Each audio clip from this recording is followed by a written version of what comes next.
آپ کے دل میں رچنس ہو تو فارغ کریں اپنے آپ، ٹائم نکالیں اللہ تعالیٰ کے لیے، اور پھر دیکھیں آپ کے مسئلے کیسے حل ہوتے۔ کئی لوگ سے میں نے سنا ہے، ایک بھائی بہت مشکل سے گزرے تھے، 2 سال پہلے کا واقعہ ہے، اور 6-7 مہینے ہو گئے ان کا وہ مسئلہ حل نہیں ہو رہا، ان کا وہ مسئلہ حل نہیں ہو رہا، کوئی فیملی پرابلم تھی۔ اور ایک دن مجھے ملے and he was so happy، اور انہوں نے مجھے ایک سینٹینس کہا جو میں کبھی نہیں بھولوں گا۔ انہوں نے کہا کہ علی بھائی all it took was one تہجد، that's it۔ لیکن 6 مہینے مجھے کبھی ٹائم نہیں ملا، مجھے لوگوں سے ملنے کا ٹائم مل گیا، مجھے لوگوں سے کہانیاں سنانے کا ٹائم مل گیا، لوگوں کی سننے کا ٹائم مل گیا، لیکن تہجد کا ٹائم نہیں مل رہا تھا۔ all it took was one تہجد، اور میرا مسئلہ حل ہو گیا۔ تو امام شافعی رحمہ اللہ نے کہا کہ میکنگ دعا ایٹ دا ٹائم آف تہجد is like an arrow which does not miss its target.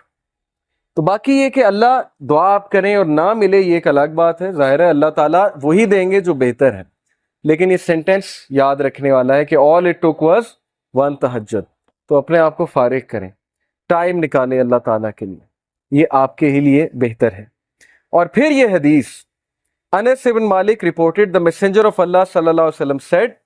Allah Almighty said، حدیث قدسی ہے، O son of Adam, if you call upon me and place your hope in me,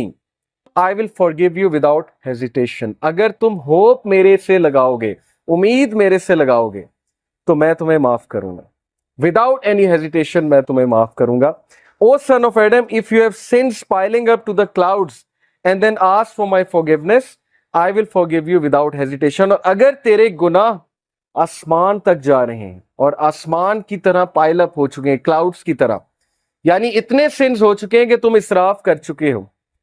اور تم مجھ سے معافی مانگو گے، میں تمہیں معاف کروں گا، لیکن سچے دل سے توبہ کرو گے، میرے پاس آؤ گے، میرے سے بات کرو گے، مجھے ریکگنائز کرو گے، تو میں تمہیں معاف کروں گا۔ تو کویسچن یہ ہے کہ کیا ہمارے ہوپس اللہ تعالیٰ سے لگے ہیں یا ہمارے ہوپس کریشن سے لگے ہیں؟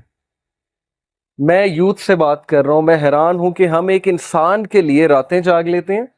ہم اس کے لیے اپنے ڈیسیجنز چینج کر لیتے ہیں، کیریئر کے جو ہماری لائن ہے اس کو چینج کر دیتے ہیں ایک انسان کو پانے کے لیے، ایک انسان کے پیچھے دوڑتے ہیں، اور بعد میں ہمیں کوئی خاص فائدہ بھی نہیں ملتا، بعد میں ہمیں جو ہے وہ ریگریٹ ہوتا ہے کہ میں نے اتنا کچھ کیا اور آگے سے رزلٹ جو ہے وہ کچھ بھی نہیں ہے۔ تو یہ ہیں وہ مثالیں جو اللہ تعالیٰ ہمیں قرآن مجید میں بتا رہے ہیں، حدیث میں بتا رہے ہیں کہ تم میرے سے امید لگاؤ، تم میرے پاس آؤ، تم میرے سے مانگو، پھر دیکھو کہ تمہارا مسئلہ حل ہوتا ہے کہ نہیں ہوتا ہے۔ اور امید لگانے کے حوالے سے ابن تیمیہ رحمہ اللہ لکھتے ہیں، ان کی ایک کتاب ہے kalamullah.com پہ آپ جائیں تو وہاں پر ایک کتاب ہے ابن تیمیہ کی، I think relief from distress, yes exactly یہ نام ہے، ریلیف فرام ڈسٹریس سے ریلیف کیسے ملنا ہے، اوکے یہ کتاب ہے۔ وہ کتاب اس آیت کی تفسیر ہے، لا الہ الا انت سبحانک انی کنت من الظالمین، صرف ایک آیت کو پکڑا ہے ابن تیمیہ نے اور پوری کتاب لکھ دی۔ اس میں وہ ایک بات لکھتے ہیں کہ اسلاف جان بوجھ کر یہ دعا کرتے تھے، یہ بھی ایک دعا تھی ان کی کہ ہماری دعائیں ڈیلے ہوں، ہماری دعاؤں کی قبولیت ڈیلے ہو۔ اب یہ ہمارے لیے، ہم جیسے لوگوں کے لیے جو دنیا میں بہت ڈوبے ہیں، بڑی عجیب بات ہے۔ ہم تو چاہتے ہیں یوں دعا قبول ہو، میں اللہ سے مانگوں اور چیز میرے سامنے ہو، چاہے وہ میرے لیے بہتر ہے یا نہیں ہے۔ اسلاف کہتے تھے کہ ہم جان بوجھ کے وش کرتے تھے کہ دعائیں ڈیلے ہوں، کیوں؟ کیونکہ جب بندہ دعا کر رہا ہوتا ہے اس کا تعلق ہی اللہ سے اور ہوتا ہے،